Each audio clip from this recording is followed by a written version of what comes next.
Alright, so in Baldur's Gate 3, one of the nice things about Baldur's Gate 3 is that you can mouse over an enemy with your current attack. And if it's in the game calculates what kind of movement you would need to do in order to be able to hit that enemy. So it'll, like, you know, you just need to step out of cover. You can still target the enemy and see what your chance to hit is, and then step out of cover, and then, you know, it'll step you out of cover, shoot the enemy, and then you can move. You still have some move action left. So you don't have that in this game. So we're gonna move one space out, and then take a shot here. And we rolled a 1, so far 2, 4, 5, and 1.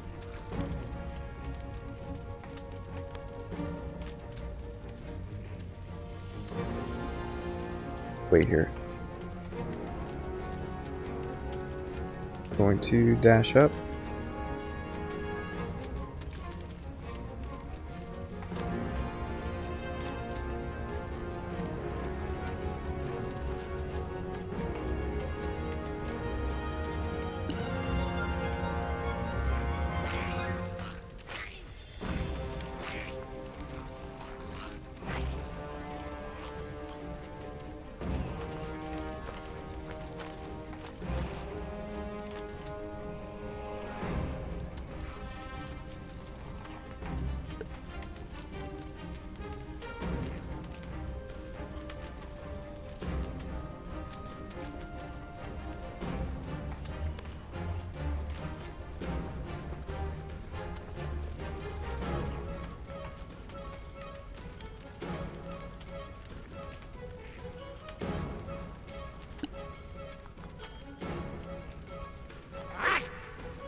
Wait, what?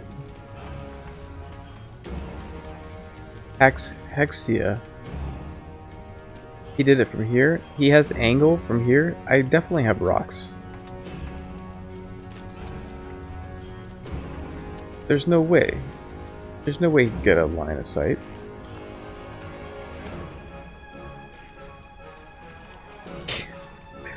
Okay, that's some BS. So that's unfortunate. So this rock is not actually blocking a ranged attack, even though it looks like it should. So that kind of sucks.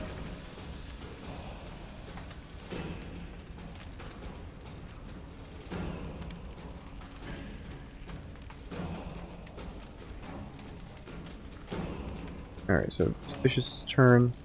We got a goblin right there. I'm gonna switch weapons and just hit it with a greatsword.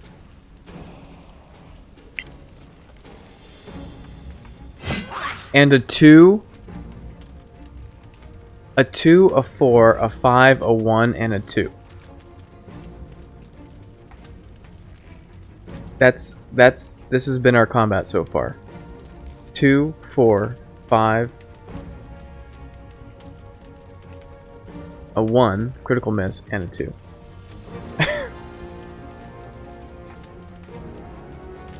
What garbage. Just enter.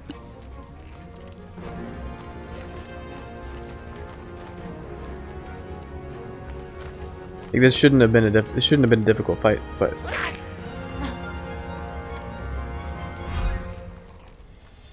we've missed every single attack. Every 5 attacks, we've missed 5 attacks.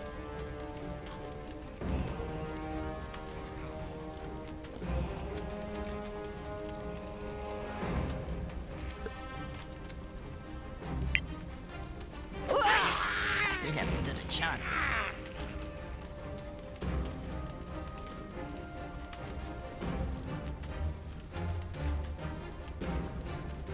Okay, so we did get the sneak attack damage. It doesn't say that we have advantage, and technically this guy, I guess, this counts as being next to vicious, so I guess that counts as That's what's giving us our ability to sneak attack.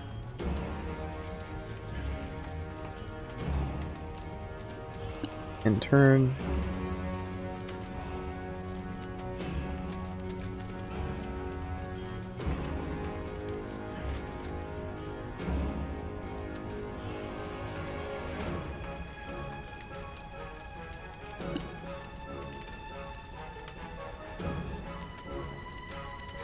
Sacred Flame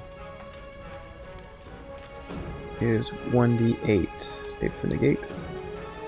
Or Magic Missile.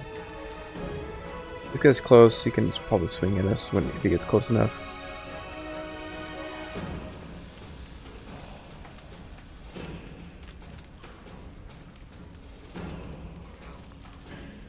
Let's use Sacred Flame, I think.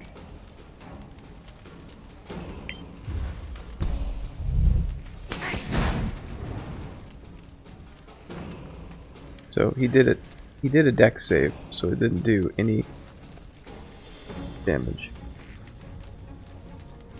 He rolls 15, of course. So I roll 2s, 4s, 5s, 1s, and 2s. They roll 16s and 15s and all that stuff. In turn.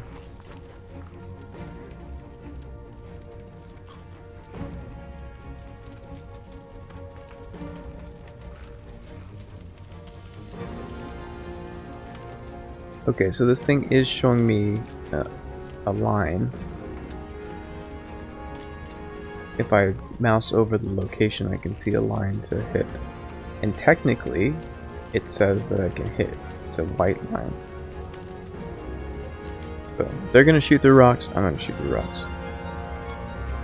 Hey, I can shoot through a rock from just right here, apparently.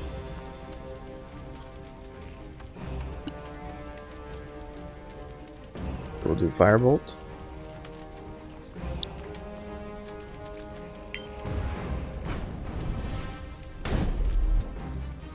Wait a second. What are you? What is going on? Oh my god. Oh my god. We rolled another critical miss? We rolled another one. We have missed every single attack since the beginning of this fight.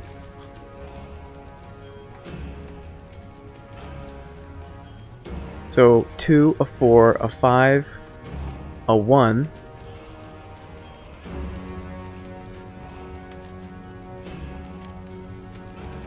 And another 1. Amazing.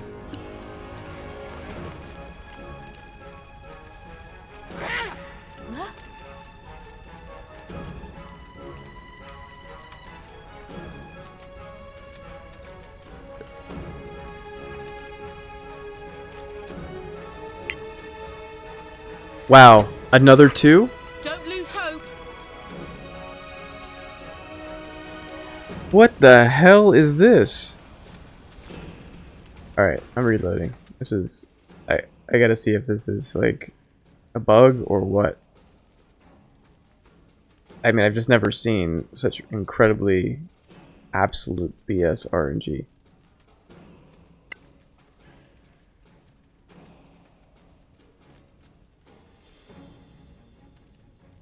Alright, for giggles, we're gonna keep going. We're gonna see how many sub 5 rolls we can make in a row.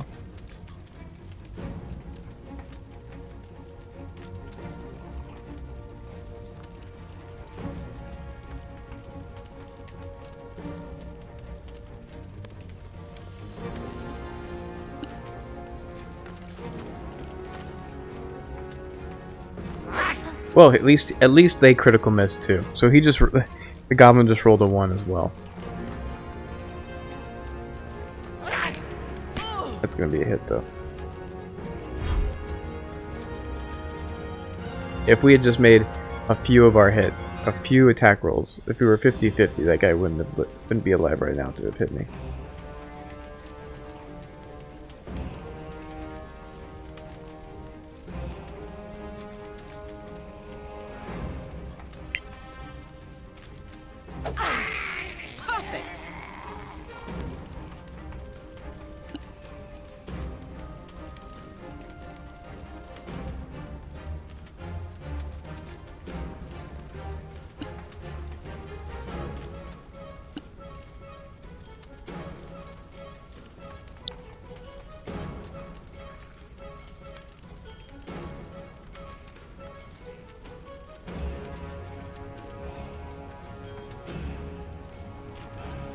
We're just gonna do a ready cantrip.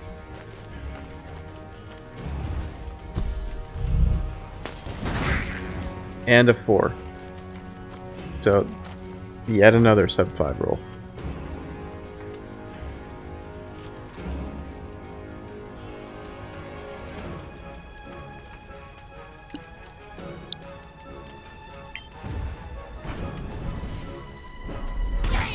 Victory. Yay! I think our sub 5 roll streak has been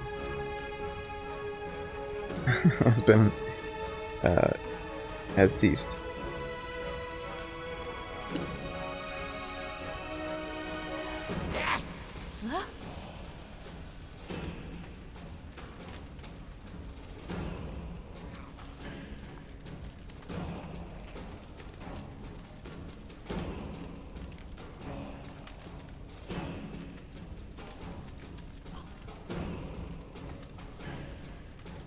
This is a white line. Doesn't make sense that it would be, but I'm gonna try the shot anyway.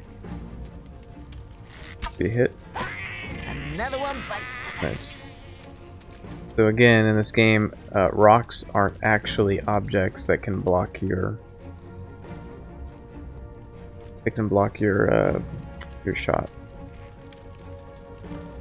So it's one thing that Baldur's Gate definitely does well is collision detection. So at Baldur's Gate 3, I mean. Power in turn. Alright, I'm gonna do a cunning action dash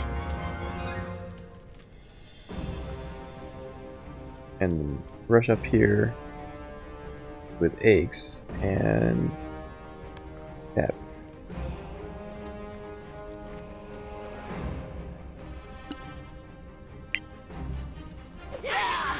Nice.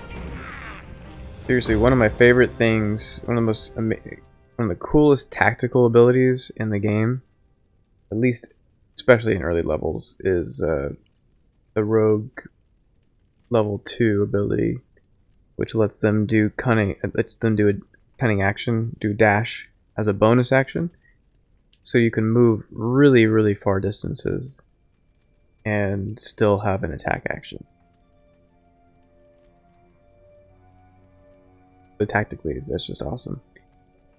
Alright, tutorial. Taking a short rest. Short rests are a useful way to recover while exploring a dungeon. You can do so whenever you are far enough away from all enemies, though this may be impossible in a very hostile location. The party must all be together. A short rest is a period of downtime of 1 hour in which the characters do nothing more strenuous than eating, drinking, reading, and tending to wounds. Tutorial. Benefits of a short rest. After a short rest, characters can spend hit dice to recover hit points. Heroes have 1 hit die per level. Once they are spent, they need a long rest to get them back. You can spend all or part of your hit dice after a short rest. Other abilities may be recovered by taking a short rest according to a character's class and level. So does that mean we can do multiple short rests? We just essentially we spend hit dice per short rest. We can choose how much we want. Let's see here.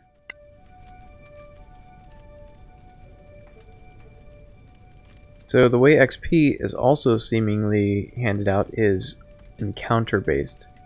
So I didn't get the XP until the end of that encounter. Not a huge fan of that.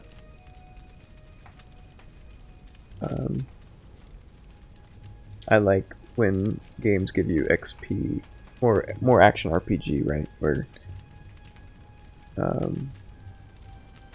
you get XP as you defeat enemies, perform actions that would give XP. Alright, so I know I just took a little damage. But I think it's enough to get back on short rest. We didn't really spend any spells. Only lost 4 hit points. Still hasn't used her second wind ability, so I don't think I even need a short rest just yet. Explore the fort.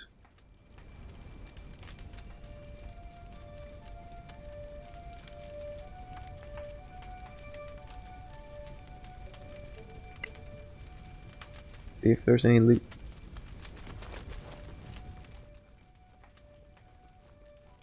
Scimitar.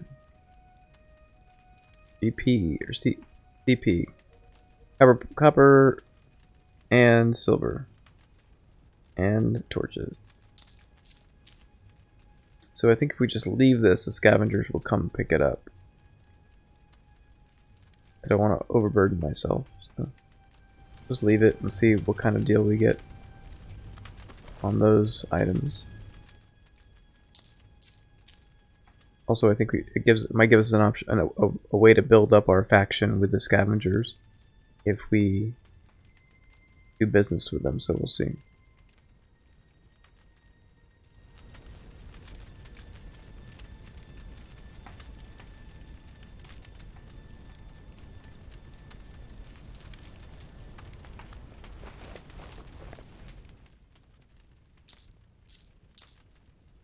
So again, ration pouches.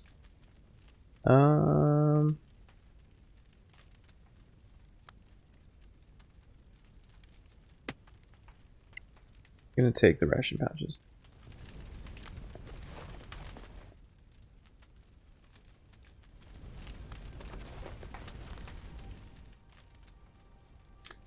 So the ration pouches seem to be somewhat common.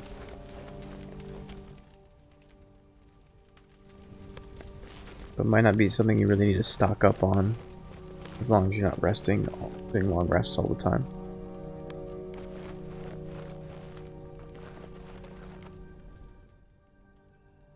Ooh, amethyst.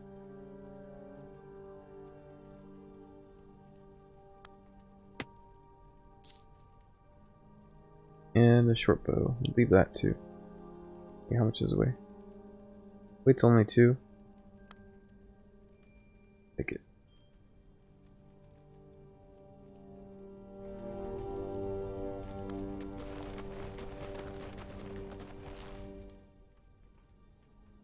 Another amethyst.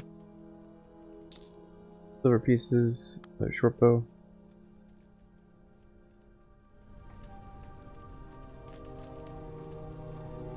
So in this environment, it seems it's actually kind of difficult to see the loot bags because of their color, and the little effect on them is also the color of the environment. So it's might be a little hard to spot that in these types of environments. So maybe they should up the graphic on that a little bit, on at least the special effect.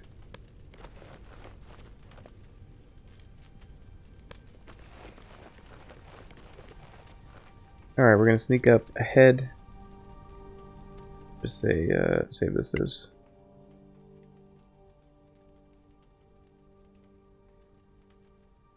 Kerlim, Gobs, defeated.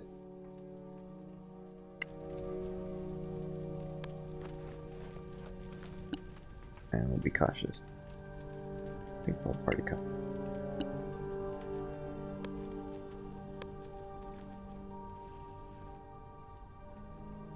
Whew, those rolls were insanely bad. That was crazy. My party rolled 2 critical misses, 2 ones, and the goblins rolled 1 critical miss. And a good 75% of the rolls were on our side were below 5. Tracks spotted. Lead to maybe an alternative entrance?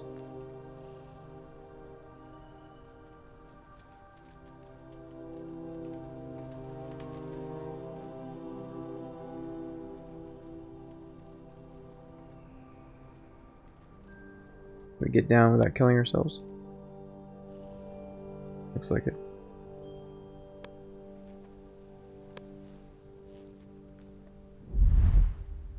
Lair of filth. Clear the goblin cave.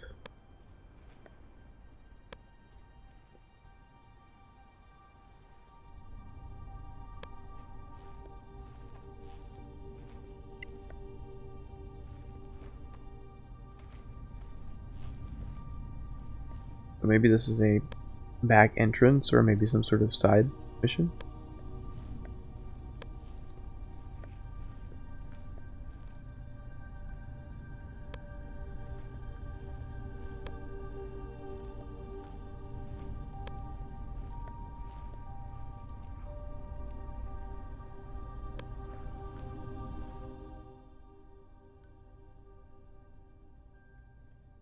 Okay, tutorial, falling hazards. As you explore, you may come across hanging cages, stalactites, and other hazards, ready to fall on your enemies or on you. Target these with an arrow or an attack spell.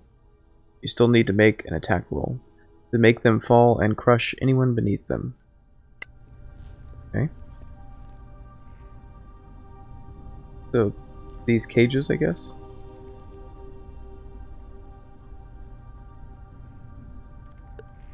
Range. Just save and test it out.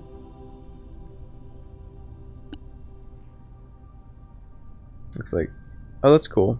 So if you hit it, it'll show you where it'll fall, which would be hard to tell on this isometric view. So that's helpful.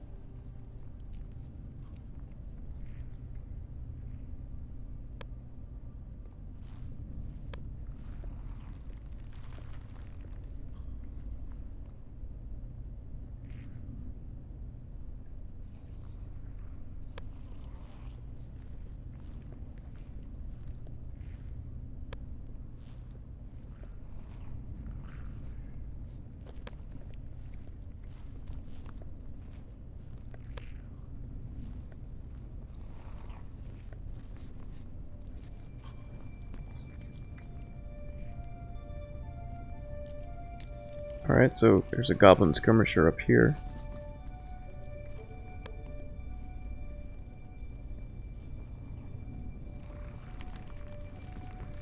I'll be able to get a sneaky kill on that guy.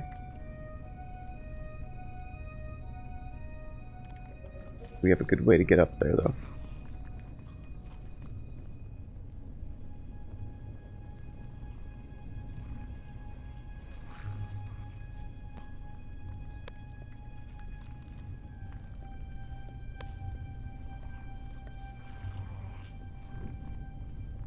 Goblin Cave. New waypoint added. Okay. Oh, so the goblins will actually appear on the map.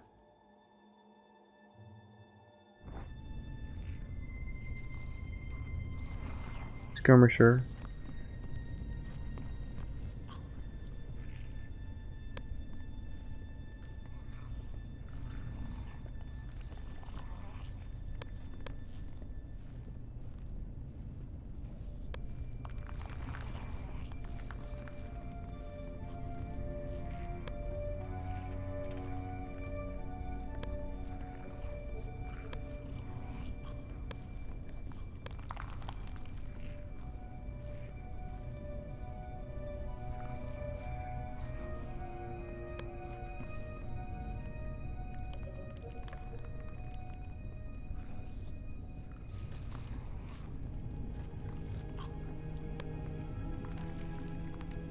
Nope. Nope.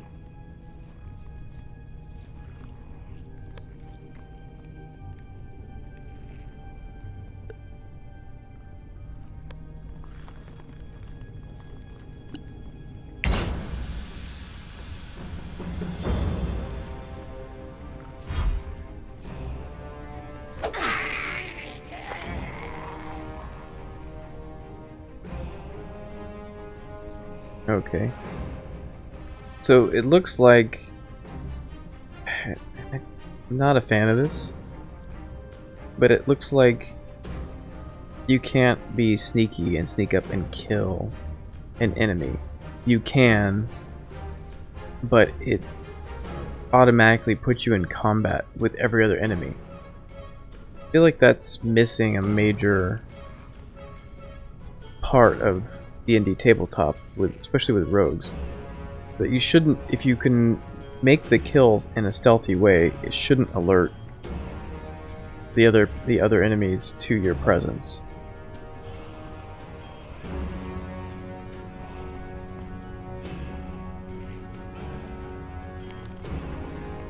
Looks like we got an enemy down here.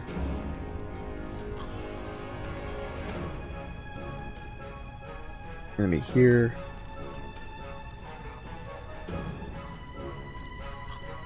Let's just reload this. And move up the rest of our party. Yeah, why would you ever stealth then? Yeah. Hey Fozar Plays, thanks for dropping in.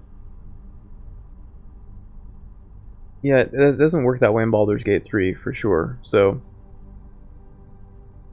if you do something while stealthed, or you kill an enemy that's near other enemies, you don't necessarily know that you're there unless you are immediately observable.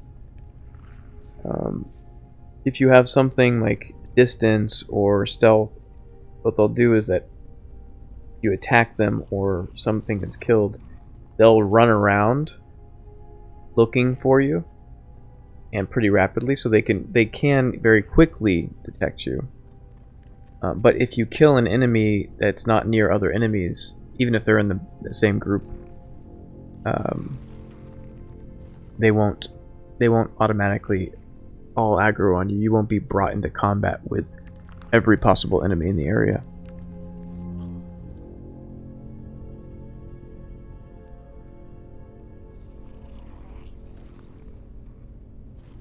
So the other thing that Baldur's Gate 3 does that this game doesn't do, so if I enter, let's say I attack an enemy and I kill them and I'm in stealth, or just I attack them and I'm in stealth, if it does bring me into combat, I get a surprise round. So I get that initial hit, which surprises them, right? And then I get my actual turn in the combat round, in that surprise round. And then the, back and forth combat follows in the following round, which I think makes sense, right? So, like, imagine there's a bunch of goblins sitting around a fire, and we sneak up around them. They're messing around, and there's lots of ways that you can start that combat, right? You can start that surprise round, which is you could throw a rock and hit one of the goblins, right? That's a way to do damage to surprise them. They're still in a momentary, even if you do damage, they're still in a situation where they're going, "Oh, what's going on? What just happened?" They're still confused. They don't have a chance, and you can rush into the camp there in the surprise round and start doing damage. You could also not hit them, but you could throw, like, a water balloon on their fire, for example. They put out the fire. They're surprised. They're going, "Hey, what the hell's going on? What's going on?" And likewise, you could rush in that round and do essentially take your actions during the surprise round. So it shouldn't matter how you surprise them, whether it's a non-damaging surprise or if it's a damaging surprise. It should just put you into the surprise round. The way this happens is that it looked like that I did the sneak attack on the enemy, and then it starts the surprise combat round. The sneak attack is itself the only action. It makes me make that attack that I was doing before combat started. It holds off, starts the combat round, and then makes me take that action during the surprise round.